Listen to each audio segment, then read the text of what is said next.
بسم اللہ الرحمن الرحیم اللہم صل علی سیدنا مولانا محمد وازواجہ وذریاتہ وبارک وسلم۔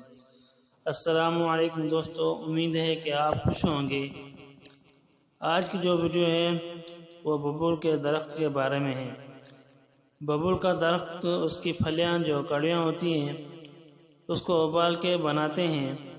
اگر بواسیر خون والا ہو، اگر منہ سے خون آتا ہو، اور اگر زیادہ حیض آتا ہے اور دست نئے ہوں یا پرانے ہوں، ان کو فائدہ دیتا ہے۔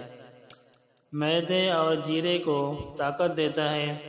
ان کو پانی میں گوندھ کر سوجن والی جگہ یا درد والی جگہ پر ٹکوڑ کر تو فائدہ دے گا۔ ببول کی پھلیوں سے رس نکال کر بناتے ہیں۔ تو یہ ہے آج کی ویڈیو، ببول کے درخت کا فائدہ۔ تو اگر آپ کو میری یہ ویڈیو اچھی لگی ہے تو میرے چینل کو سبسکرائب کریں، اور جو بھی بات پوچھنی ہے وہ کمنٹ میں پوچھ سکتے ہیں۔ جزاک اللہ۔ بسم اللہ الرحمن الرحیم